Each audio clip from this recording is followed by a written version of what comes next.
Hello, my dear students, my dear children. Welcome to a new class of our chapter Humanism. പ്രിയപ്പെട്ട കുട്ടികളെ, humanism നമ്മുടെ social science 1 chapter 1 part 5 വീഡിയോയിലേക്കാണ് നമ്മൾ വരുന്നത്. Part 5 class ആണ്. Part 1, 2, 3, 4 ക്ലാസ്സുകൾ നമ്മുടെ ചാനലിൽ നിങ്ങൾക്ക് വ്യൂ ചെയ്യാം. പ്ലേലിസ്റ്റ് ടീച്ചർ കൊടുത്തിട്ടുണ്ട്. പ്ലേലിസ്റ്റിൻ്റെ ലിങ്ക് നമ്മുടെ ഈ 5th വീഡിയോയുടെ ഡിസ്ക്രിപ്ഷൻ്റെ കൂടെ കൊടുത്തിരിക്കും. അപ്പോൾ നിങ്ങൾക്ക് ആ ലിങ്ക് നോക്കിയും നമ്മുടെ പ്ലേലിസ്റ്റ് 1 by 1 ആയിട്ട് നിങ്ങൾക്ക് ഓരോ ക്ലാസ്സുകളും വ്യൂ ചെയ്ത് ഈ ചാപ്റ്റർ നന്നായിട്ട് പഠിക്കാൻ പറ്റും.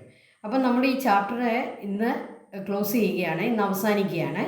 നമ്മൾ ലാസ്റ്റ് ക്ലാസ്സാണ് നമ്മളിപ്പോൾ എടുക്കുന്നത്, ഹ്യൂമനിസം. ഓക്കെ, ഉടനെ തന്നെ നമ്മൾ ജോഗ്രഫിയുടെ ഫസ്റ്റ് ചാപ്റ്റർ സ്റ്റാർട്ട് ചെയ്യുന്നതാണ്.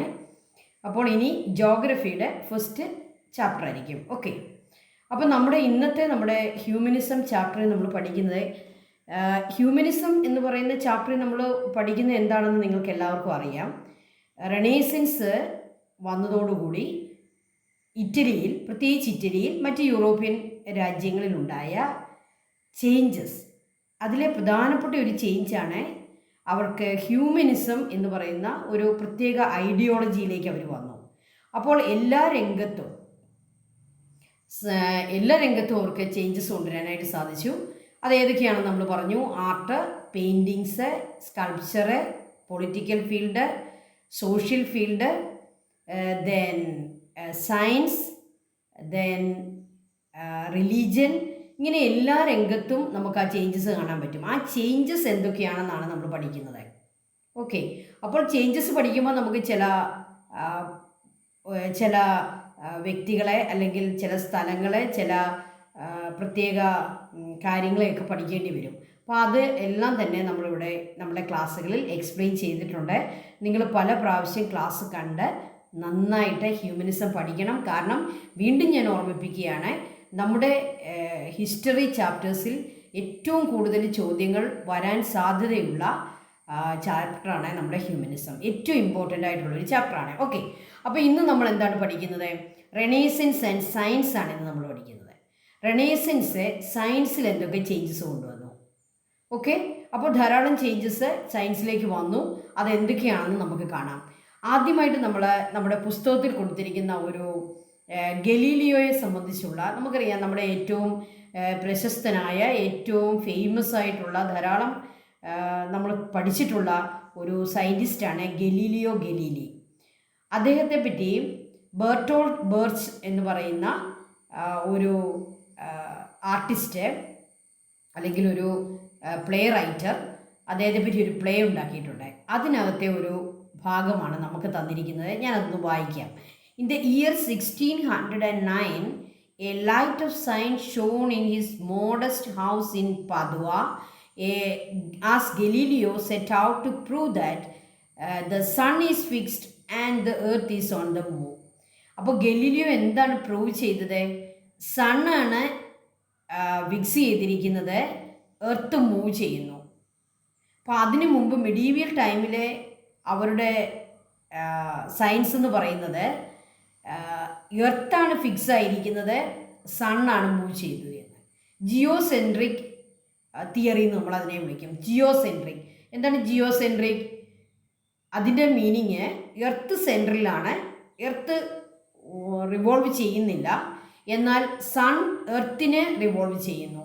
അപ്പോൾ ജിയോസെൻട്രിക് തിയറിയിൽ ഏത് പ്ലാനറ്റിനാണ് കൂടുതൽ ഇമ്പോർട്ടൻസ്? എർത്തിനാണ്. എർത്ത് അവിടെ തന്നെ നിൽക്കുന്നു, എർത്തിനെ റൗണ്ട് ചെയ്യുന്നത് സണ്ണാണ്. അതായിരുന്നു മിഡീവിയൽ ടൈമിലെ സയൻസ്. എന്നാൽ ഗലീലിയോ ഈ റെനേസൻസ് പീരീഡിൽ പ്രൂവ് ചെയ്തു. അദ്ദേഹം എന്താണ് കണ്ടുപിടിച്ചത്, എന്താണ് അദ്ദേഹത്തിൻ്റെ ഉപകരണം എന്നൊക്കെ നമുക്ക് പഠിക്കാം. അദ്ദേഹം പ്രൂവ് ചെയ്തു എന്ത്? സണ്ണ് ഫിക്സാണ്, എർത്താണ് മൂവ് ചെയ്യുന്നത്. ഓക്കെ, അപ്പോൾ റെനേസൻസ് സയൻസിൽ എന്തൊക്കെ ചേഞ്ചസ് നമുക്ക് കാണാൻ പറ്റുമെന്നുള്ളത് നമുക്കൊന്ന് പഠിക്കാം. The influence of renaissance science on the existing beliefs and views. Medieval beliefs and views എന്ന് വേണമെങ്കിലും നമുക്കതിനെ പറയാം. എക്സിസ്റ്റിംഗ് ബിലീഫ്സ് ആൻഡ് വ്യൂസ് എന്ന് ഇവിടെ ഉദ്ദേശിക്കുന്നത് എന്തിനെയാണ്? medieval time beliefs and views in science. But the influence of Renaissance changed all these beliefs and views. The Renaissance laid the foundation for the evolution of modern science. നമുക്ക് ഒരു സംശയം ഇല്ലാതെ പറയാൻ പറ്റുന്നതാണ്, റെനേസൻസ് ആണ്, നവോത്ഥാനമാണ് നമ്മുടെ പുതിയ സയൻസിനെ, മോഡേൺ സയൻസിൻ്റെ ഇവല്യൂഷന് ഫൗണ്ടേഷൻ ഇട്ടത്. മോഡേൺ സയൻസിന് തുടക്കം എന്ന് പറയാവുന്നത് റെനേസൻസ് പീരീഡ് തൊട്ടെയാണ്. 14th 15th സെഞ്ചുറി ഓൺവാർഡാണ്. It laid the foundation for the evolution of modern science. Remarkable transformations took place in the field of astronomy during this period. അപ്പം സയൻസിലെ ഒരു ബ്രാഞ്ചാണല്ലോ ഈ ആസ്ട്രോണമി. ആസ്ട്രോളജി അല്ല, ആസ്ട്രോണമി. എന്താണ് ആസ്ട്രോണമിയും ആസ്ട്രോളജിയും തമ്മിലുള്ള വ്യത്യാസം? ആസ്ട്രോളജി എന്ന് പറയുന്നത് നമ്മൾ ഈ ഭാവി ഭൂതങ്ങളൊക്കെ പറയുന്ന, നക്ഷത്രങ്ങളെയൊക്കെ പേര് പറഞ്ഞുകൊണ്ട് നമ്മുടെ ഭാവിയെ പറ്റിയും ഭൂതമൊക്കെ പറയുന്ന കാര്യങ്ങളാണ് ആസ്ട്രോളജി. അതല്ല ആസ്ട്രോണമി. ആസ്ട്രോണമി എന്ന് പറയുന്നത് പ്യുവർ സയൻസാണ്. എന്താണ് ഈ ആസ്ട്രോണമിയിൽ? ജ്യോതിശാസ്ത്രം എന്ന് നമ്മൾ മലയാളത്തിൽ പറയുന്ന ആസ്ട്രോണമി ശരിക്കും പ്ലാനറ്റ്സിനെ പറ്റിയും സ്റ്റാർസിനെ പറ്റിയും സണ്ണിനെ പറ്റിയും ഒക്കെയുള്ള, അല്ലെങ്കിൽ നമ്മുടെ ഈ സ്പേസിനെ പറ്റിയുള്ള, അവിടെയുള്ള പ്ലാനറ്റ്സിനെ പറ്റിയൊക്കെയുള്ള സയൻറ്റിഫിക് സ്റ്റഡിയാണ് astronomy.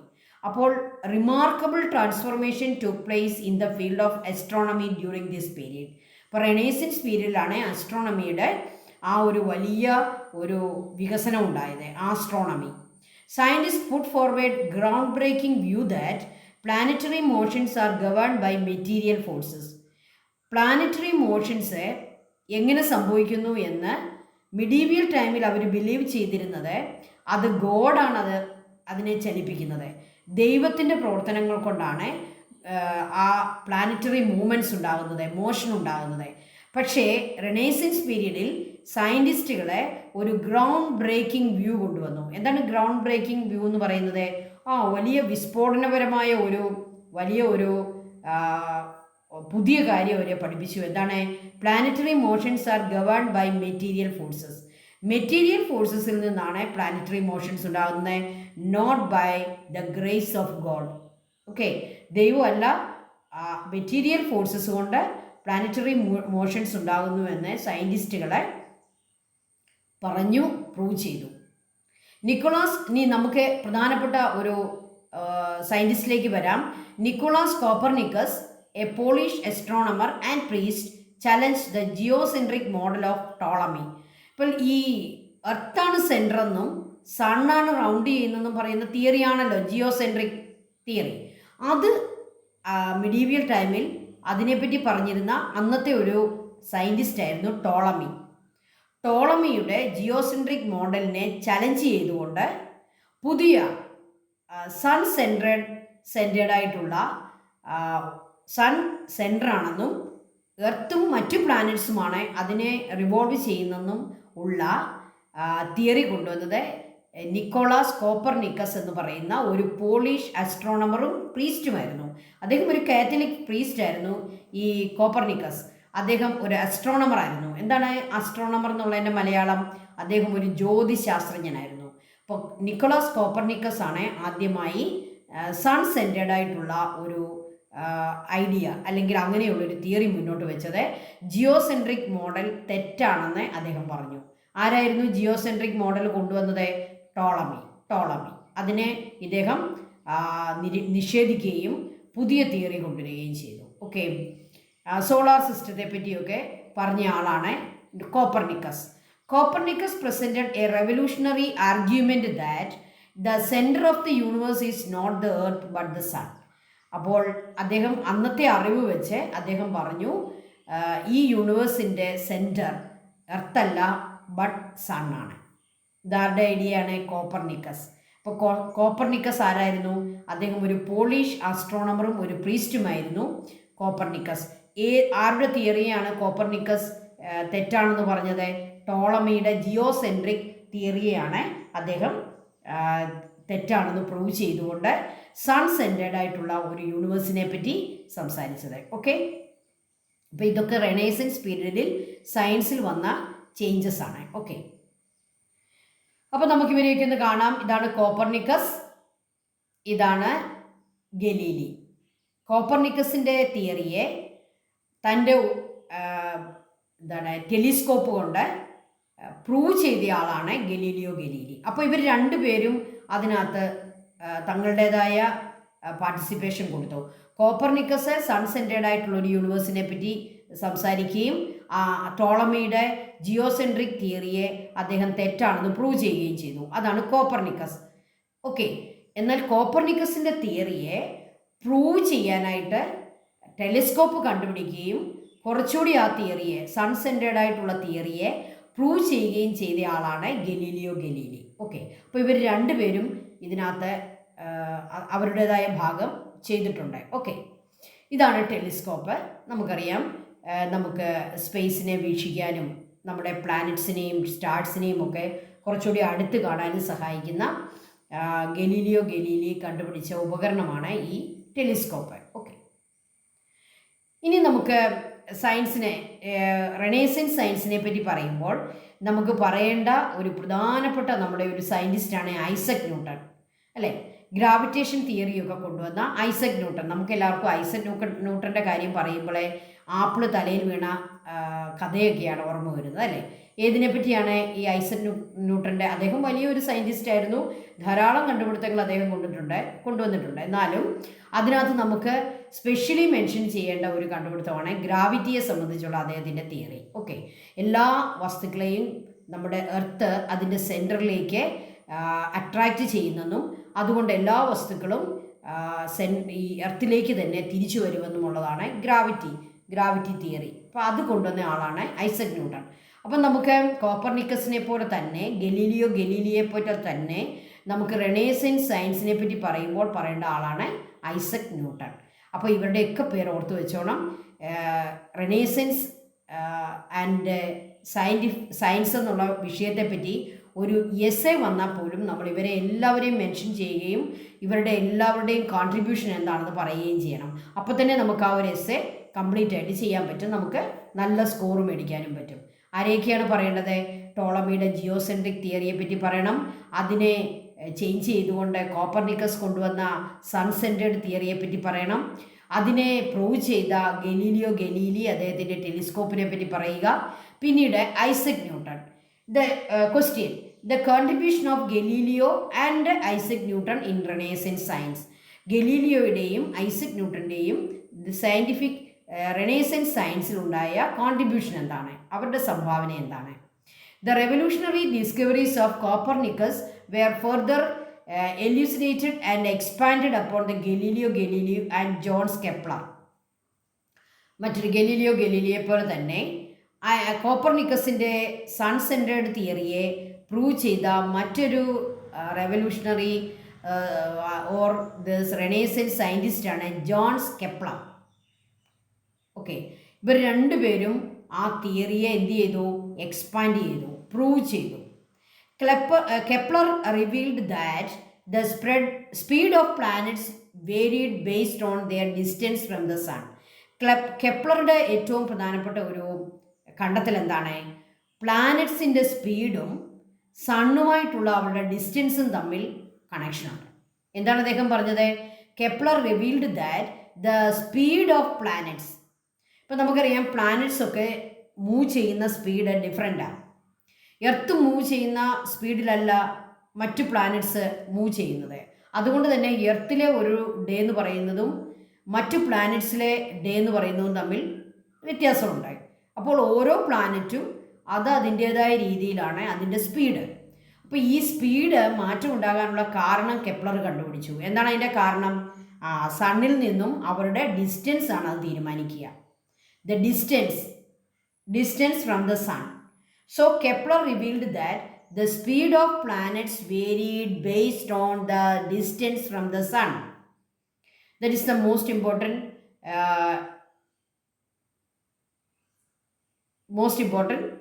thing that Kepler discovered. Okay, then this discovery laid the foundation for Isaac Newton's formulation of the theory of gravitation. ഇപ്പോൾ ഈ ഒരു കെപ്ലറുടെ തിയറിക്ക് എന്താണ് ഇവിടെ ഒരു ഇമ്പോർട്ടൻസ് എന്ന് നിങ്ങൾ ചിന്തിക്കുമ്പോൾ ഇതാണ് അതിൻ്റെ കാരണം. ഈ കെപ്ലറുടെ ഈ ഒരു കണ്ടുപിടുത്തത്തെ ബേസ് ചെയ്തുകൊണ്ടാണ് ഐസക് ന്യൂട്ടൺ തൻ്റെ പരീക്ഷണങ്ങൾ നടത്തിയതും അദ്ദേഹം തിയറി ഓഫ് ഗ്രാവിറ്റേഷൻ എന്നുള്ള തിയറിയിലേക്ക് എത്തിയതും. അപ്പോൾ കെപ്ലർ ഐസക് ന്യൂട്ടന് വലിയൊരു സഹായമാണ് ചെയ്തത്. ഓരോ പ്ലാനറ്റിൻ്റെയും സ്പീഡ് സണ്ണിൽ നിന്നുള്ള അതിൻ്റെ ഡിസ്റ്റൻസിനെ ബേസ് ചെയ്തിരിക്കുന്നു എന്ന് കെപ്ലർ കണ്ടുപിടിച്ചു. അതിനെ ബേസ് ചെയ്തുകൊണ്ട് കൂടുതൽ പരീക്ഷണ നിരീക്ഷണങ്ങൾ ഐസക് ന്യൂട്ടൺ നടത്തുകയും അദ്ദേഹം എവിടേക്ക് എത്തിച്ചേർന്നു? തിയറി ഓഫ് ഗ്രാവിറ്റേഷനിലേക്ക് എത്തിച്ചേർന്നു. തിയറി ഓഫ് ഗ്രാവിറ്റേഷനാണ് മറ്റെല്ലാ എല്ലാ വലിയ കണ്ടുപിടുത്തങ്ങളുടെയും ബേസ് അല്ലെങ്കിൽ ഫൗണ്ടേഷൻ നമുക്ക് പറയാവുന്നത്. വിത്ത് the telescope that he design, Galileo made seminal discoveries and including satellite of Jupiter and rings of Saturn. Jupiter എന്ന് പറയുന്ന നമ്മുടെ പ്ലാനറ്റ്സിനെ കണ്ടെത്താനും അതുപോലെ സറ്റേണിൻ്റെ റിങ്സ്, നമുക്കറിയാം ശനി എന്ന് പറയുന്ന ആ ഒരു പ്ലാനറ്റിനെ അതിന് ചുറ്റും വലയങ്ങളുണ്ടെന്ന് നമ്മൾ കണ്ടിട്ടുണ്ട് അല്ലേ. ആ റിങ്സും എല്ലാം കണ്ടുപിടിച്ചത് ഗലീലിയോ ഗലീലി തൻ്റെ ടെലസ്കോപ്പ് കണ്ടെത്തിയതോടുകൂടിയാണ്. With the telescope that design, Galileo made seminal discoveries including satellite of Jupiter and rings of Saturn. Okay, Galileo's findings provided conclusive evidence in support of Copernicus principles. അപ്പോൾ കോപ്പർനിക്കസിൻ്റെ, അദ്ദേഹം ഒരു priest ആയിരുന്നു അല്ലേ, അദ്ദേഹത്തിൻ്റെ ഈ സൺ സെൻറ്റേഡ് ആയിട്ടുള്ള പ്രിൻസിപ്പിൾസിനെ ബേസ് ചെയ്തുകൊണ്ടാണ് ഗലീലിയോ തൻ്റെ ഡിസ്കവറീസ് നടത്തിയത്, തൻ്റെ റിസർച്ചസ് നടത്തിയത്. അപ്പോൾ ഇവരെല്ലാവരും പരസ്പരം കണക്റ്റഡ് ആണ്. Copernicus, then Galileo Galilei, then Kepler, then Isaac Newton. എല്ലാവരും റെനേസൻസ് സയൻസിനെ ഏറ്റവും കൂടുതൽ കോൺട്രിബ്യൂഷൻസ് നടത്തിയ ഏറ്റവും ഇമ്പോർട്ടൻ്റ് സയൻറ്റിസ്റ്റുകളാണ്. ഓക്കെ, അവരുടെ ഓരോരുത്തരുടെയും കണ്ടെത്തലുകൾ എന്തൊക്കെയാണ്, എന്താണ് അവരുടെ കോൺട്രിബ്യൂഷൻ എന്നുള്ളത് നമ്മുടെ ഈ ഒരു ഷോർട്ട് ആൻസറിൽ കൊടുത്തിട്ടുണ്ട്. ഓക്കെ, അപ്പോൾ ഇതെല്ലാം നിങ്ങൾ ഏതിനകത്ത് എഴുതേണ്ടി വരും? റെനേസൻസ് ആൻഡ് സയൻസ് എന്നുള്ള ഒരു വിഷയത്തിൽ നമുക്കൊരു എസ്സേ തന്നാൽ ഈ ഓരോ ഷോർട്ട് നോട്ടുകളും നിങ്ങൾ അതിനകത്തേക്ക് ഇൻക്ലൂഡ് ചെയ്യുക. അപ്പോൾ നമുക്കൊരു എസ്സേ ആകും, അപ്പോൾ നമുക്ക് ഫുൾ മാർക്കും കിട്ടും. Okay, renaissance advancement in the field of medicine. ഇപ്പോൾ സയൻസ് പറയുമ്പോൾ നമുക്ക് അസ്ട്രോണമി മാത്രം പറഞ്ഞാൽ പോരാ, മറ്റ് സയൻസിലേക്കും പോകണം. അപ്പോൾ നമുക്ക് മെഡിസിനൂടെ ഒന്ന് പഠിക്കാം. Renaissance advancement in the field of medicine. Medicine ആ ഫീൽഡിൽ റെനേസൻസിൽ എന്തെല്ലാം അഡ്വാൻസ്മെൻ്റ് ഉണ്ടായി? The renaissance witness significant advancement in the field of medicine, particularly anatomy. ഈ റെനേസൻസ് പീരീഡിൽ മെഡിസിനിൽ വലിയ വലിയ അഡ്വാൻസ്മെൻ്റ് ഉണ്ടായി. അതിൽ പ്രത്യേകിച്ച് അനാട്ടമിയിലാണ് അഡ്വാൻസ്മെൻ്റ് ഉണ്ടായത്. എന്താണ് അനാട്ടമി? ശരീരത്തെ പറ്റിയുള്ള ശാസ്ത്രമാണ് അനാട്ടമി. നമ്മുടെ ശരീരത്തെ പറ്റി കീറി മുറിച്ച് പഠിക്കുന്നതാണ് anatomy. Okay, the Swiss scientist Paracelsus conducted extensive researches on the causes of diseases and try to develop remedies. അപ്പോൾ ഒരു സ്വിസ് സയൻറ്റിസ്റ്റായ പരാസലസ് അദ്ദേഹം റിസർച്ചുകൾ നടത്തുകയും ഡിസീസസിൻ്റെ കോസസ് കണ്ടുപിടിക്കുകയും അതിന് റെമഡീസ് ഡെവലപ്പ് ചെയ്യുകയും ചെയ്തു. നമുക്കറിയാം അന്നത്തെ കാലത്ത് മനുഷ്യർക്ക് ഡിസീസസിൻ്റെ പ്രിവെൻഷൻ വളരെ ബുദ്ധിമുട്ടായിരുന്നു. പലരും ചെറു പ്രായത്തിൽ തന്നെ പല വിധത്തിലുള്ള രോഗങ്ങൾ വന്ന് മരിക്കുമായിരുന്നു. കാരണം എന്താണ്? അതിനെ തടയാനുള്ള മാർഗങ്ങളോ അതിന് റെമഡീസോ അന്ന് ലഭ്യമല്ലായിരുന്നു. എന്നാൽ ഈ റെനേസൻസ് പീരീഡിൽ ഈ സ്വിസ് സയൻറ്റിസ്റ്റ് പരാസലസ് അദ്ദേഹം റിസർച്ചുകൾ നടത്തി, ഡിസീസസിൻ്റെ കോസസ് കണ്ടുപിടിച്ചു, അതിന് റെമഡീസ് ഡെവലപ്പ് ചെയ്തു. അത് വലിയൊരു നേട്ടമായിരുന്നു മെഡിസിൻ്റെ കാര്യത്തിൽ. Andreas Vesalius pioneered the study of human anatomy through a meticulous dissection of cadavers. എന്താണ് കഡാവർ? ഡെഡ് ബോഡികളെ ചീഞ്ഞു പോകാതെ അതിനെ മെഡിസിനൊക്കെ ചേർത്ത് റെഡിയാക്കിയിട്ടിരിക്കുന്നതാണ് കഡാവർ അല്ലേ. നമ്മുടെ മെഡിക്കൽ സ്റ്റുഡൻസിനെ ആദ്യം ഇട്ട് കൊടുക്കുന്ന ഈ കഡാവേഴ്സാണ്. അതായത് യഥാർത്ഥ ഹ്യൂമൻ ബോഡിയെ കഡാവറാക്കി മാറ്റി കുട്ടികൾക്ക് പഠിക്കാൻ വേണ്ടി കൊടുക്കും. അപ്പോൾ ഈ റെനേസൻസ് പീരീഡിൽ ആൻഡ്രിയാസ് വേഴ്സലസ് എന്ന് പറയുന്ന ആ ഒരു സയൻറ്റിസ്റ്റാണ് ഹ്യൂമൻ അനാട്ടമിയെ കഡാവർ ഉപയോഗിച്ച് നല്ല രീതിയിൽ പഠനം ആരംഭിച്ചത്. അപ്പോൾ റെനേസൻസ് പീരീഡിലെ മെഡിസിൻ്റെ കാര്യത്തിലെ അഡ്വാൻസ്മെൻ്റ് എന്ന് പറയുന്നത് വളരെ വലിയ അഡ്വാൻസ്മെൻ്റ് ആയിരുന്നു. ഈ കഡാവേഴ്സൊക്കെ ഉപയോഗിച്ചുള്ള ഹ്യൂമൻ അനാട്ടമി പഠിച്ചതൊക്കെയാണ് ഡിസീസസിനെ അതിൻ്റെ കോസസ് കണ്ടുപിടിക്കാനും റെമഡീസ് കണ്ടുപിടിക്കാനും അങ്ങനെ മനുഷ്യനെ രോഗങ്ങളിൽ നിന്നും മരണത്തിൽ നിന്നും രക്ഷിക്കാനും ഒക്കെ സാധിച്ചത്. ഓക്കെ, അപ്പോൾ renaissance advancement in the field of medicine 3 പോയിൻ്റാണ് കൊടുത്തിരിക്കുന്നത്, പഠിക്കുക. ഓക്കെ, ദെൻ നമ്മളിനി പഠിക്കുന്നത് റെഫർമേഷനെ സംബന്ധിച്ചാണ്. നമുക്ക് ഈ ഒരു കാര്യം നമുക്ക് പിന്നീട് പഠിക്കാം. യഥാർത്ഥത്തിൽ ഈ ഒരു കാര്യം നമ്മൾ മറ്റൊരു കാര്യം പഠിച്ചതിന് ശേഷമാണ് വരേണ്ടത്. അപ്പോൾ റെനേസൻസ് ആൻഡ് റെഫർമേഷൻ നമ്മൾ മറ്റൊരു ഫീൽഡിലേക്ക് പോവുകയാണ്, അല്ലെങ്കിൽ വേറൊരു പുതിയ കാര്യത്തിലേക്ക് നമുക്ക് വരാം. അപ്പം റെനേസൻസും സയൻസും നമ്മൾ പഠിച്ചു. റെനേസൻസ് പീരീഡിൽ ഏതൊക്കെയായിരുന്നു പ്രധാനപ്പെട്ട സയൻറ്റിസ്റ്റുകൾ, അവരുടെ കോൺട്രിബ്യൂഷൻ എന്തായിരുന്നു, റെനേസൻസ് പീരീഡിലെ മെഡിസിനിലുണ്ടായ അഡ്വാൻസ്മെൻറ്റ് എന്തൊക്കെയാണ്. അപ്പോൾ നമുക്ക് അതുകൊണ്ട് അത് അവസാനിപ്പിക്കാം. ഇനി നമുക്ക് മറ്റൊരു കാര്യത്തിലേക്ക് പോകാം, റെനേസൻസ് ആൻഡ് റിലീജൻ. റെനേസൻസും റിലീജനും എന്തെല്ലാം മാറ്റങ്ങൾ റിലീജൻ ആ ഒരു ഫീൽഡിൽ സംഭവിച്ചു റെനേസൻസ് പീരീഡിൽ. What were the contributions made by Renaissance science to the progress of modern society. Renaissance സയൻസിനെ പറ്റി ഒരു എസ്സേ ക്വസ്റ്റ്യനാണ് ഇവിടെ കൊടുത്തിരിക്കുന്നത്. ഈ ക്വസ്റ്റ്യൻ്റെ ആൻസറിൽ നമ്മൾ റെനേസൻസ് ആൻഡ് സയൻസ് എന്ന് പഠിച്ച എല്ലാ കാര്യങ്ങളും ഉൾപ്പെടുത്തുക. ഓക്കെ, അപ്പോൾ ഈ ഒരു എസ്സേ ക്വസ്റ്റ്യൻ്റെ ആൻസർ ആവും. റെനേസൻസ് ആൻഡ് റിലീജിയൻ എന്നുള്ളിടത്ത് നിങ്ങളെ പരിചയപ്പെടുത്തുന്ന ഏറ്റവും പ്രധാനപ്പെട്ട ഒരു ഫിലോസഫറാണ്, അല്ലെങ്കിൽ ഒരു റിലീജിയസ് മാനാണ് മാർട്ടിൻ ലൂതർ. ഓക്കെ, മാർട്ടിൻ ലൂതറും റെനേസൻസും റിലീജിയനും തമ്മിൽ എന്താണ് കണക്ഷൻ നമുക്ക് നോക്കണം. Martin Luther. അടുത്തത് അതുപോലെ തന്നെ റെനേസൻസിലെ റിലീജിയനുമായിട്ട് ബന്ധപ്പെട്ട മറ്റൊരു ഫിലോസഫർ എന്നും അല്ലെങ്കിൽ ഒക്കെ പറയാവുന്ന ഒരു വ്യക്തിയാണ് ഇറാസ്മസ്. ഓക്കെ, മിഡീവിയൽ പീരീഡിലെ റിലീജിയൻ, അവിടെയുള്ള കറപ്ഷൻ, അതിനെയൊക്കെ റെഡിക്യൂൾ ചെയ്തുകൊണ്ട് ആദ്യമായിട്ട് സംസാരിച്ചത് ഇറാസ്മസാണ്. ഈ ഇറാസ്മസിൻ്റെ പുസ്തകങ്ങളും അദ്ദേഹത്തിൻ്റെ സ്പീച്ചസും അദ്ദേഹത്തിൻ്റെ ഐഡിയാസും മനസ്സിലാക്കിയിട്ടാണ് റെനേസൻസിലേക്ക് മാർട്ടിൻ ലൂതർ വരുന്നത്.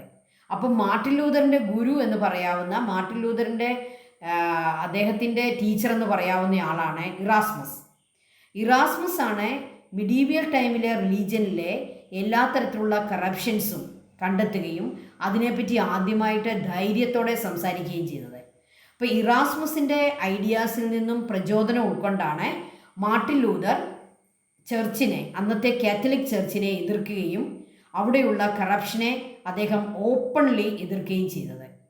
അപ്പോൾ ഇറാസ്മസ്, മാർട്ടിൻ ലൂതർ. ഓക്കെ, നമുക്കൊരു ക്വസ്റ്റ്യനിലേക്ക് വരാം. The influence of humanism became the reason for Reformation. Justify this statement. Reformation എന്ന് പറഞ്ഞാൽ കാത്തലിക് ചർച്ചിനെ റീഫോം ചെയ്തുകൊണ്ട്, കാത്തലിക് ചർച്ചിലെ കറപ്ഷൻസിനെ ഒക്കെ ഓപ്പൺലി ചലഞ്ച് ചെയ്തുകൊണ്ട് അവരെ എതിർത്തുകൊണ്ട് മുന്നോട്ട് വന്ന ആളുകളുടെ ആ ഒരു പ്രസ്ഥാനത്തിന് പറയുന്ന പേരാണ് റെഫർമേഷൻ. ഈ റെഫർമേഷനെ ഇൻഫ്ലുവൻസ് ചെയ്തത് റെനേസൻസ് പീരീഡിലുണ്ടായ ഹ്യൂമനിസമാണ്. മനുഷ്യർ ജീവിക്കുന്നത് ദൈവത്തിന് വേണ്ടിയല്ല, ദൈവത്തിന് വേണ്ടി മനുഷ്യരെ പീഡിപ്പിക്കുന്നത് ശരിയല്ല, ഹ്യൂമൻ ബീയിങ് ആണ് പ്രധാനപ്പെട്ടത്, ഹ്യൂമൻ ബീയിങ്ങിൻ്റെ നന്മയ്ക്ക് വേണ്ടി വേണം എല്ലാം പ്രവർത്തിക്കാൻ, റിലീജിയനും എല്ലാവരും പ്രവർത്തിക്കേണ്ടത് ഹ്യൂമൻ ബീയിങ്സിന് വേണ്ടിയാണ് എന്ന ഐഡിയയാണ് ഹ്യൂമനിസം, അല്ലേ? അത് കുറച്ചുകൂടി റാഷണലായിട്ടുള്ള തിങ്കിങ് ആയിരുന്നു. അപ്പോൾ ഈ ഹ്യൂമനിസമാണ് കാത്തലിക് ചർച്ചിൻ്റെ കറപ്ഷനെ എതിർക്കാൻ മാർട്ടിൻ ലൂതറിനെയും ഇറാസ്മസിനെയും ഒക്കെ പോലെയുള്ള ഫിലോസഫേഴ്സിനെ പ്രചോദനം കൊടുത്തത് എന്നാണ് നമ്മൾ ജസ്റ്റിഫൈ ചെയ്യേണ്ടത്. Okay, Reformation was a protest against certain practices and believes within the Catholic church. Reformation എന്ന വാക്കിൻ്റെ അർത്ഥം അതൊരു പ്രൊട്ടസ്റ്റാണ്, അതൊരു എതിർപ്പ്, അല്ലെങ്കിൽ അതൊരു ഒരു കാര്യത്തെ എതിർക്കുന്നതിനെയാണല്ലോ പ്രൊട്ടസ്റ്റ് എന്ന് പറയുന്നത്. അപ്പോൾ കാത്തലിക് ചർച്ചിലെ ചില പ്രാക്ടീസസിനെയും ചില വിശ്വാസങ്ങളെയും എതിർത്തുകൊണ്ട് വന്ന ഒരു ചിന്താഗതിയാണ് reformation. Reformation was a protest against certain practices and beliefs within the Catholic Church. Okay, ഒരു വിപ്ലവമായിരുന്നു. കാത്തലിക് ചർച്ചിൽ തന്നെ ഉണ്ടായ കാത്തലിക് ചർച്ചിലെ ചില പ്രാക്ടീസസിനെയും ബിലീഫ്സിനെയും, അത് തെറ്റായിരിക്കാം, തെറ്റായ പ്രാക്ടീസസിനെയും ബിലീഫ്സിനെയും എതിർത്തുകൊണ്ടുണ്ടായ ഒരു പ്രസ്ഥാനമാണ് Reformation. Satirical works penned by humanist like Erasmus laid the ground work for this protest. ഈ ഒരു എതിർപ്പിന് ഗ്രൗണ്ട് വർക്ക് ഉണ്ടാക്കിയത് ഇറാസ്മസ് ആയിരുന്നു. അദ്ദേഹം എന്താണ് ചെയ്തത്? സെറ്ററിക്കൽ വർക്ക്സ് എന്ന് പറഞ്ഞാൽ കാത്തലിക് ചർച്ചിലെ ചില തെറ്റായ പ്രാക്ടീസസിനെയും ബിലീഫ്സിനെയും കളിയാക്കിക്കൊണ്ട് എഴുതിയ വർക്കുകൾ, അതിനെയാണ് സെറ്ററിക്കൽ വർക്ക്സ്. ധാരാളം എഴുതിയത് ഹ്യൂമനിസ്റ്റായ ഇറാസ്മസ് ആണ് അത് എഴുതിയത്. ഇതാണ് റെഫർമേഷൻ്റെ ഗ്രൗണ്ട് വർക്കായിട്ട് പ്രവർത്തിച്ചത്. അപ്പോൾ മാർട്ടിൻ ലൂതറെ പോലെയുള്ള ആളുകൾ റെഫർമേഷൻ ഉണ്ടാക്കുന്നതിന് ഒരു ഗ്രൗണ്ട് വർക്ക് ഉണ്ടാക്കി കൊടുത്ത ആളാണ് ഇറാസ്മസ് എന്ന് പറയുന്ന ഹ്യൂമനിസ്റ്റ്. അദ്ദേഹം ചർച്ചിലെ പ്രാക്ടീസസിനെയും ബിലീഫ്സിനെയും അദ്ദേഹം എന്ത് ചെയ്തു? അദ്ദേഹം റെഡിക്യൂൾ ചെയ്തുകൊണ്ട്, അതിനെ പരിഹസിച്ചുകൊണ്ട് പുസ്തകങ്ങൾ എഴുതി. One continuous issue was not continuous contentious issue was the sale of indulgences where the church would collect money from believers. അപ്പോൾ എന്താണ് കാത്തലിക് ചർച്ചിലെ പ്രധാനപ്പെട്ട ആ ഈവിൾ പ്രാക്ടീസ് നമുക്ക് മനസ്സിലാക്കാം. അതൊരു ഇൻഡൾജൻസസ് എന്ന് പറയുന്ന ഒരു കാര്യത്തെ വിറ്റ് പണമാക്കിയതാണ്. എന്താണ് ഇൻഡൾജൻസസ്? ഇൻഡൾജൻസസ് മീൻസ് മലയാളം ദണ്ഡമോചനം, ദണ്ഡവിമോചനം. എന്താണ് ഈ ദണ്ഡവിമോചനം? കാത്തലിക് ചർച്ചിൻ്റെ ബിലീഫ് അനുസരിച്ച് പാപം ചെയ്യുന്ന എല്ലാവർക്കും ദണ്ഡം കിട്ടും. ദണ്ഡം മീൻസ് പണിഷ്മെൻറ്റ് കിട്ടും.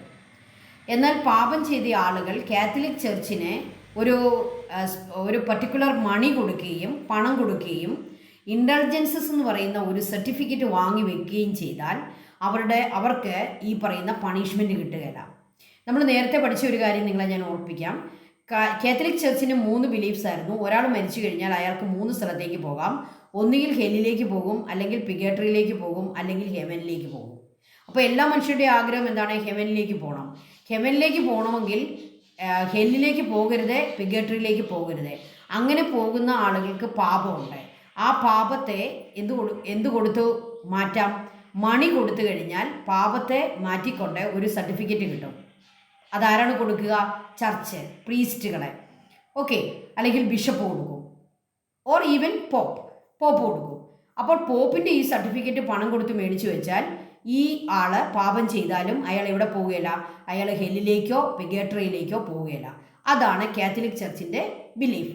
അപ്പോൾ ഇൻഡൾജൻസസ് എന്ന് പറയുന്നത് ഈ പണിഷ്മെൻറ്റിൽ നിന്ന് രക്ഷപ്പെടാനുള്ള ആ ഒരു സർട്ടിഫിക്കറ്റിന് പറയുന്ന പേരാണ് ദി സർട്ടിഫിക്കറ്റ് ഓഫ് ഇൻഡൾജൻസസ്. അപ്പോൾ അന്നുണ്ടായ ഒരു വലിയ ഇഷ്യൂ ആയിരുന്നു. There was a huge issue in those times in Catholic church connected with the sale of indulgences. ഈ ദണ്ഡവിമോചന പത്രം വിൽക്കുന്നതിനെ സംബന്ധിച്ച് ഒരു ഹ്യൂജ് ഇഷ്യൂ അന്നുണ്ടായി. One huge issue, okay, where the church could collect money from the believers പണം കൊടുത്തുകൊണ്ട് indulgences ആ ഒരു സർട്ടിഫിക്കറ്റ് വാങ്ങാൻ തുടങ്ങി. This money was used for the construction of hospitals and cathedrals.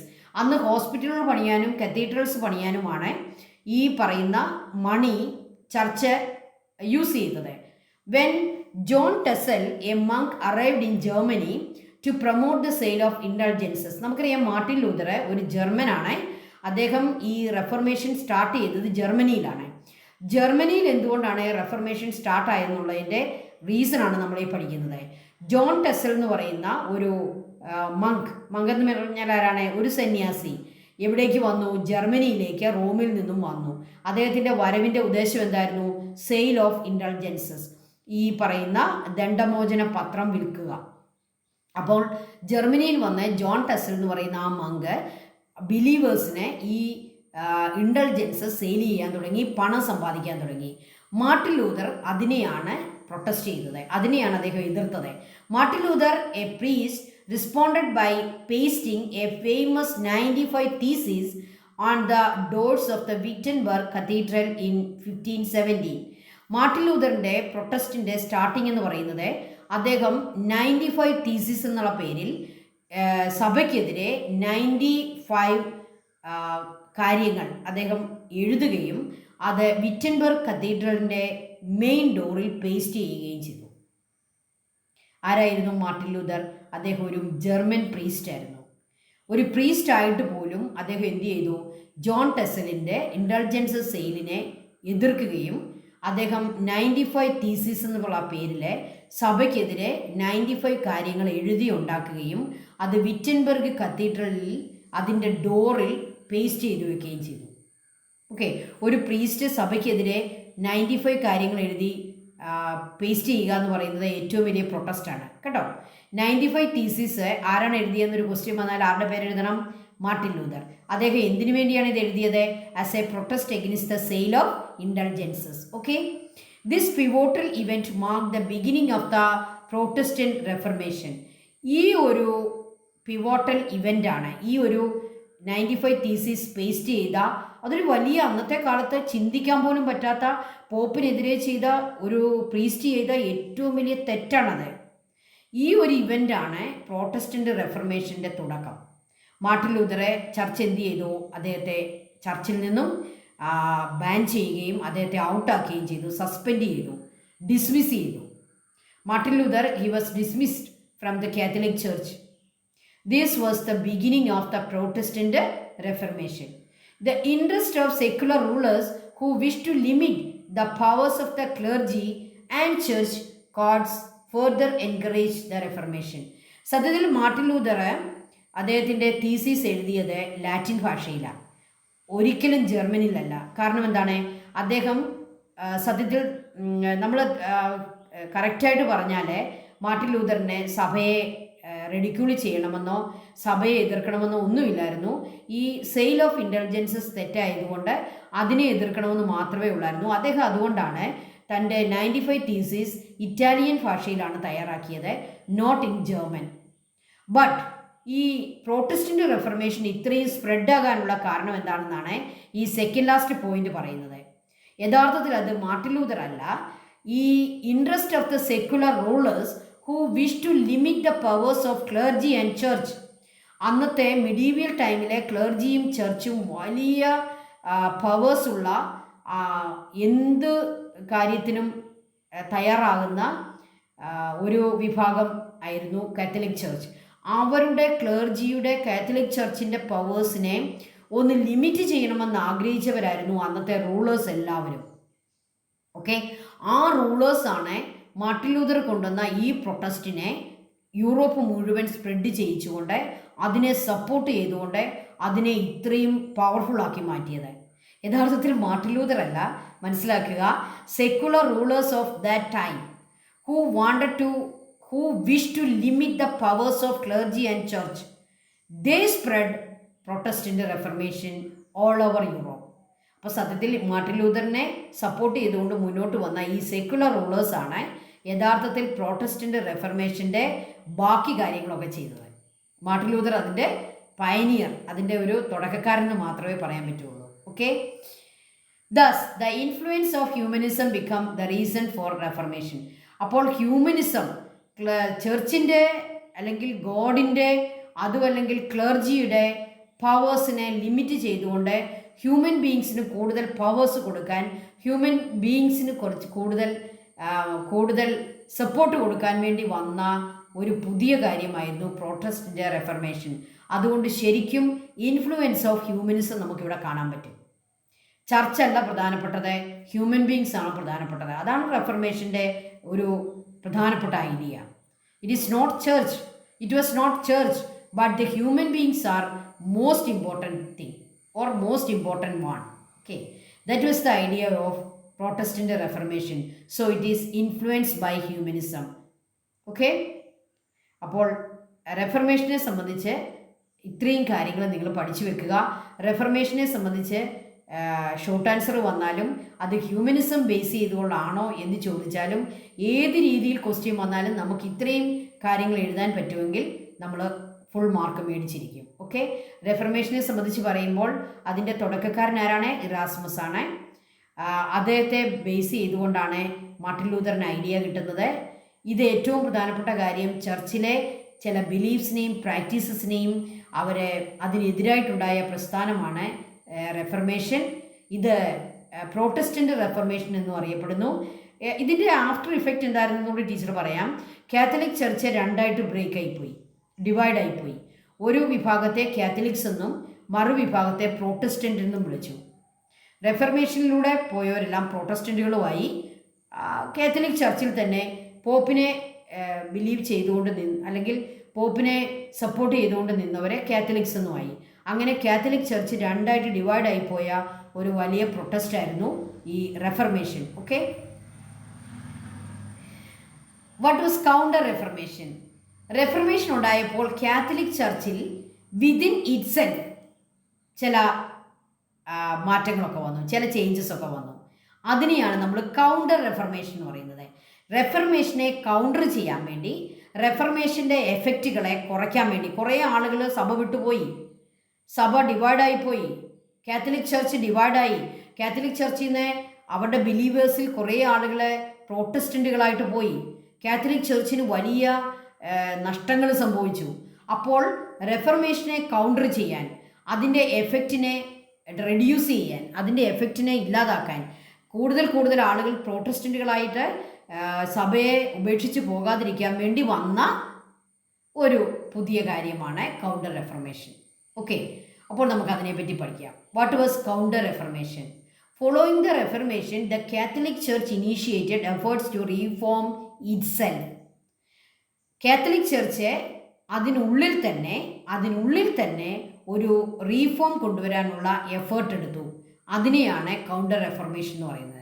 Counter Reformation was an effort initiated in the Catholic church itself following the Reformation. റെഫർമേഷനെ follow ചെയ്തുകൊണ്ട് വന്ന Catholic ചർച്ചിൽ തന്നെ വന്ന ഒരു അതിനെ റീഫോം ചെയ്യാനുള്ള ഒരു എഫേർട്ട് എടുത്തു. അതിനെയാണ് നമ്മൾ കൗണ്ടർ റെഫർമേഷൻ എന്ന് പറയുന്നത്. Okay, this movement was known as Counter Reformation. What after the Reformation, the Catholic Church initiated an effort to reform itself. As a part of this initiative, the church leadership convened the Council of Trent in northern Italy. അപ്പോൾ ആദ്യമായിട്ട് Catholic church counter റെഫർമേഷൻ്റെ ഭാഗമായിട്ട് എന്താ ചെയ്തത്? ഒരു council വിളിച്ചു കൂട്ടി. എന്താണ് ഈ കൗൺസിൽ? ഈ കാത്തലിക് ചർച്ചിലെ എല്ലാ ബിഷപ്പുമാരെയും റോമിലേക്ക് വിളിച്ച് വത്തിക്കാനിലേക്ക് വിളിച്ച് പോപ്പ് അവിടെ വലിയൊരു മീറ്റിംഗ് സംഘടിപ്പിച്ചു. അതിനെയാണ് വലിയൊരു കൗൺസിൽ സംഘടിപ്പിച്ചു. അതിനെ ട്രെൻഡ് കൗൺസിൽ എന്നാണ് വിളിക്കുക. ട്രെൻഡ് കൗൺസിൽ അത് നോർത്തേൺ ഇറ്റലിയിലെ ട്രെൻഡ് എന്ന് പറയുന്ന സ്ഥലത്താണ് നടന്നത്. അതുകൊണ്ട് അതിനെ നമ്മൾ എന്ത് വിളിക്കും? Trend council. നമുക്കറിയാം നമ്മുടെ കാത്തലിക് ചർച്ചിൽ ഒരു വലിയ ഡിവിഷൻ ഉണ്ടാവുകയും കുറേ ആളുകളെ പ്രോട്ടസ്റ്റൻറ്റുകളായിട്ട് പോവുകയൊക്കെ ചെയ്ത് സഭയെ പിടിച്ചുലച്ചു. ഉടനെ തന്നെ പോപ്പ് എന്ത് ചെയ്തു? എല്ലാ ലോകത്തിൻ്റെ വിവിധ ഭാഗങ്ങളിലുള്ള ബിഷപ്പുമാരെ മുഴുവൻ ട്രെൻഡിലേക്ക് വിളിച്ചു കൂട്ടി. അത് ഇറ്റലിയിലെ നോർത്ത് ഭാഗത്തുള്ള സ്ഥലമായിരുന്നു. അതിനെയാണ് ട്രെൻഡ് കൗൺസിൽ എന്ന് പറയുന്നത്. അപ്പം കൗണ്ടർ റെഫർമേഷൻ്റെ ഫസ്റ്റ് പോയിന്റ് എന്താണ്? The trend council. Okay, trend, അതിനെ മറ്റൊരു വേർഡ് ഞാൻ നിങ്ങളോട് പറയാം, സിനഡ് എന്ന് പറയും. സിനഡ്. ഓക്കെ, ഈ കൗൺസിലിനെ സിനഡ് എന്നും പറയാറുണ്ട്. ബിഷപ്സാണ് അതിനകത്ത് പങ്കെടുക്കുക. എന്തിനാണ് ഈ ബിഷപ്പ് കൗൺസിൽ ചേർന്നത്? എന്താണ് റെഫർമേഷനെതിരെ നമുക്ക് ചെയ്യാൻ പറ്റുക? നമുക്ക് തന്നെ ഒരു റീഫോം വേണം. അതെന്തൊക്കെയാണ് ചെയ്യേണ്ടത്? അവരിങ്ങനെ എഴുതിയെടുത്തു, അവർ ചർച്ച ചെയ്തു, ദേ ഡിസ്കസ്ഡ്. അതാണ് Trent council. Okay, the council correct erroneous tendencies within the church and implemented reforms. അവർ evil tendencies, erroneous tendencies within the ചർച്ചിലുള്ളതെല്ലാം കണ്ടെത്തി ലിസ്റ്റ് ചെയ്തു. എന്തൊക്കെയാണ് നമ്മുടെ ചർച്ചിനകത്തുള്ള ഈവൾ ടെൻഡൻസീസ്, എന്തൊക്കെയാണ് തെറ്റായ ടെൻഡൻസീസ്, അതിനെ ലിസ്റ്റ് ചെയ്തു. ആൻഡ് ഇംപ്ലിമെൻറ്റഡ് റീഫോംസ്, ഓരോന്നിൻ്റെയും നേരെ അതിൻ്റെ റീഫോംസ് എഴുതി വെച്ചു. ആ ടെൻഡൻസിയെ ഇല്ലാതാക്കി പുതിയ എന്ത് കൊണ്ടുവരണം. അങ്ങനെ ട്രെൻഡ് കൗൺസിൽ കുറേ കാര്യങ്ങൾ ഡിസ്കസ് ചെയ്ത് കുറേ തീരുമാനങ്ങളെടുത്തു. Okay, as a result the sale of intelligences was banned. ജർമ്മനിയിൽ ടെസലൊക്കെ ചെയ്തതുപോലെയുള്ള ഈ ദണ്ഡമോചന പത്രങ്ങളുടെ വിൽപ്പന അത് ബാൻ ചെയ്തു, അത് സ്റ്റോപ്പ് ചെയ്തു. ആസ് എ റിസൾട്ട് ഈ ട്രെൻഡ് കൗൺസിൽ ആദ്യം എടുത്ത ഒരു മികച്ച തീരുമാനം എന്ന് പറയാം നമുക്ക്. എന്താണ്? They banned, they stop the sale of intelligences. Okay, a list of books, ഒരു ലിസ്റ്റ് ബുക്കുകൾ പബ്ലിഷ് ചെയ്തു. ദ ഇൻഡെക്സ് എന്നാണ് ആ ലിസ്റ്റിൻ്റെ പേര്. ട്രെൻഡ് കൗൺസിൽ കുറേ ബുക്കുകളുടെ പേര് എഴുതി വെച്ചു, അല്ലെങ്കിൽ അതിൻ്റെ ഒരു ലിസ്റ്റ് പബ്ലിഷ് ചെയ്തു. അതിന് എന്ത് പേര് പറയും? ഇൻഡെക്സ്. എന്താണ് ആ ബുക്കുകളുടെ പ്രത്യേകത? Not to read or publish. അത്തരം ബുക്കുകൾ എഴുതാനോ അല്ലെ പബ്ലിഷ് ചെയ്യാനോ അത് റീഡ് ചെയ്യാനോ പാടില്ല. ആരെ? ബിലീവേഴ്സ്. ചർച്ച് ബിലീവേഴ്സ് വായിക്കാൻ പാടില്ലാത്ത, അവർ റീഡ് ചെയ്യാൻ പാടില്ലാത്ത ബുക്കുകളുടെ ഒരു ലിസ്റ്റാണ് ദ ഇൻഡെക്സ്. അത് ട്രെൻഡ് കൗൺസിൽ പബ്ലിഷ് ചെയ്തു. And court of Inquisition was reinstituted. Medieval ടൈമിൽ ചർച്ചിനുണ്ടായിരുന്ന ഒരു കോർട്ടിൻ്റെ പേരാണ് കോർട്ട് ഓഫ് ഇൻക്വിസിഷൻ. എന്താണ് ഈ കോർട്ട് ഓഫ് ഇൻക്വിസിഷൻ? കാത്തലിക് ചർച്ചിൻ്റെ ബിലീഫ്സിനെതിരായിട്ട് സംസാരിക്കുന്നവരെ ആ കോർട്ടിലേക്ക് കൊണ്ടുവന്ന് അവർക്ക് പണിഷ്മെൻറ്റ് കൊടുത്തിരുന്നു. ഓക്കെ, കാത്തലിക് ചർച്ചിനെ എതിർക്കുന്നവരെ, കാത്തലിക് ചർച്ചിൻ്റെ ബിലീഫ്സിനെ എതിരായിട്ട് പഠിപ്പിക്കുന്നവരെ, കാത്തലിക് ചർച്ചിന് എതിരെ നിൽക്കുന്നവരെയൊക്കെ കോർട്ട് ഓഫ് ഇൻക്വിസിഷനിൽ കൊണ്ടുവന്ന് അവരെ പണിഷ് ചെയ്യുമായിരുന്നു, ഈവൻ കൊന്നുകളയുമായിരുന്നു. ഓക്കെ, അങ്ങനെയുള്ള ഒരു കോർട്ട് ഓഫ് ഇൻക്വിസിഷൻ മിഡീവിയൽ ടൈമിൽ ഉണ്ടായിരുന്നു. അതിനെ മാർപ്പാപ്പ, പോപ്പ് മരവിപ്പിച്ച് നിർത്തിയേക്കുമായിരുന്നു. എന്നാൽ ട്രെൻഡ് കൗൺസിൽ ആ ഇൻക്വിസിഷൻ കോർട്ടിനെ എന്ത് ചെയ്തു? റീഇൻസ്റ്റിറ്റ്യൂട്ട് ചെയ്തു. What is the meaning? അതിനെ വീണ്ടും കൊണ്ടുവന്നു. എന്താണ്? ഈ റെഫർമേഷൻ പീരീഡിൽ സഭയ്ക്കെതിരെ സംസാരിക്കുന്നവരെ ശിക്ഷിക്കാൻ വേണ്ടി വീണ്ടും ആ കോർട്ടിനെ റീഇൻസ്റ്റിറ്റ്യൂട്ട് ചെയ്തു. മനസ്സിലായല്ലോ? എന്താണ് ട്രെൻഡ് കൗൺസിൽ എടുത്ത 3 പ്രധാനപ്പെട്ട തീരുമാനങ്ങൾ? സെയിൽ ഓഫ് ഇൻ്റലിജൻസസ് ബാൻ ചെയ്തു, ദ ഇൻഡെക്സ് എന്ന പേരിൽ ലിസ്റ്റ് ഓഫ് ബുക്സ് പബ്ലിഷ് ചെയ്തു, അത് വായിക്കരുതെന്ന് ബിലീവേഴ്സിനോട് പറഞ്ഞു. അതുപോലെ തന്നെ കോർട്ട് ഓഫ് ഇൻക്വിസിഷൻ, പഠിച്ചോണം, കോർട്ട് ഓഫ് ഇൻക്വിസിഷൻ റീഇൻസ്റ്റിറ്റ്യൂട്ട് ചെയ്തു. ഓക്കെ, ഇനിയും നമുക്ക് ഈ കൗണ്ടർ റെഫർമേഷന് വേണ്ടി ഓരോ പള്ളികൾ തോറും ഓരോ രാജ്യം തോറും നടന്ന് സംസാരിക്കുകയും അതിനെതിരായിട്ട് പ്രവർത്തിക്കുകയും ചെയ്ത കാത്തലിക് ചർച്ചിലെ ഒരു സെയിൻ്റാണ് ഇഗ്നേഷ്യസ് ലയോള. അപ്പോൾ കൗണ്ടർ റെഫർമേഷൻ്റെ ഏറ്റവും പ്രധാനപ്പെട്ട ഒരാളുടെ പേര് പറയണമെങ്കിൽ അതിൻ്റെ ലീഡർ എന്ന് പറയാവുന്നയാളെ പോപ്പല്ല, അദ്ദേഹത്തെക്കാൾ കൂടുതൽ ഈ കാര്യത്തിന് വേണ്ടി ശ്രമിച്ച ഒരു പുരോഹിതനുണ്ട്, ഒരു സെയിൻ്റ് ഉണ്ട്. അദ്ദേഹത്തിൻ്റെ പേരാണ് ഇഗ്നേഷ്യസ് ലയോള. നോക്കിക്കേ, ഇഗ്നേഷ്യസ് ലയോള ഒരു സ്പാനിഷ് പ്രീസ്റ്റ് ആയിരുന്നു. ഇദ്ദേഹം പല രാജ്യങ്ങളിൽ നടക്കുകയും ബിലീവേഴ്സിനെ കാത്തലിക് ചർച്ചിൽ ഉറച്ചു നിൽക്കാനായിട്ട് അവർക്ക് പ്രേരണ കൊടുക്കുകയും ഒക്കെ ചെയ്ത വളരെ മഹാനായ ഒരു മനുഷ്യനാണ് ഇഗ്നേഷ്യസ് ലയോള. ഇദ്ദേഹമാണ് കൗണ്ടർ റെഫർമേഷൻ്റെ ഏറ്റവും പ്രധാനപ്പെട്ട ഒരു ലീഡർ എന്ന് പറയാവുന്നയാളെ ഇഗ്നേഷ്യസ് ലയോള. അപ്പോൾ അദ്ദേഹത്തിൻ്റെ പേരുകൂടി പറയുക. Ignatius Loyola, a Spanish priest, played a prominent part in Counter Reformation. Okay,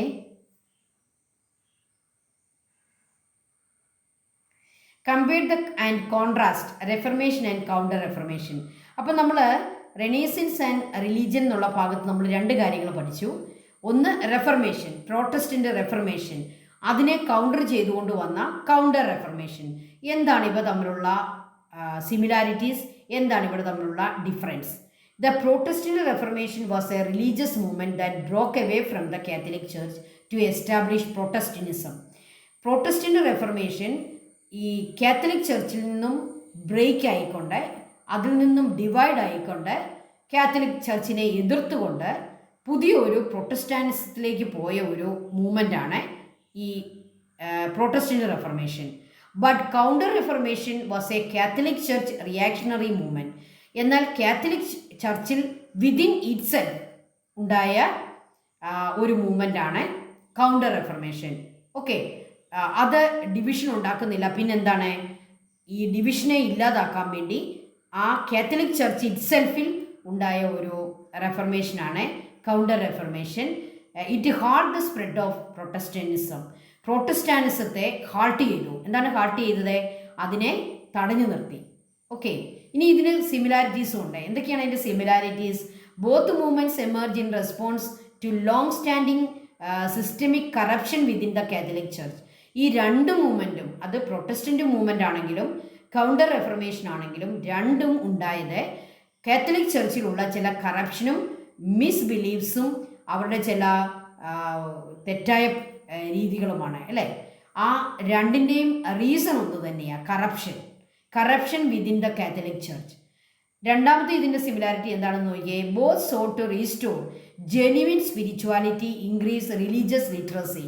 രണ്ടും കൊണ്ടുവരാൻ നോക്കിയത് എന്താണ്? സ്പിരിച്വാലിറ്റി, ജെന്യുവിൻ സ്പിരിച്വാലിറ്റി, കള്ളത്തരത്തിലുള്ള സ്പിരിച്വാലിറ്റി അല്ല, കറക്റ്റായ സ്പിരിച്വാലിറ്റി ജനങ്ങളിൽ കൊണ്ടുവരാൻ നോക്കി, കറപ്ഷനൊക്കെ ഇല്ലാതാക്കാൻ നോക്കി. അതുകൊണ്ട് തന്നെ റിലീജിയസ് ലിറ്ററസി രണ്ടും ആളുകൾക്ക് കൊണ്ടുവന്നു. കൂടുതൽ ബൈബിൾ വായിക്കാനും റിലീജിയസ്ലി ലിറ്ററേറ്റ് ആകാനും ആളുകൾക്ക് പ്രചോദനം കൊടുത്തതാണ് റെഫർമേഷനും കൗണ്ടർ റെഫർമേഷനും. ഓക്കെ, ഒന്ന് കാത്തലിക് ചർച്ചിൽ അതിൽ ഉള്ളിൽ തന്നെയാണ്, മറ്റേതോ കാത്തലിക് ചർച്ചിനെ ഡിവൈഡ് ചെയ്തുകൊണ്ട് പുറത്തോട്ട് പോയതാണ്.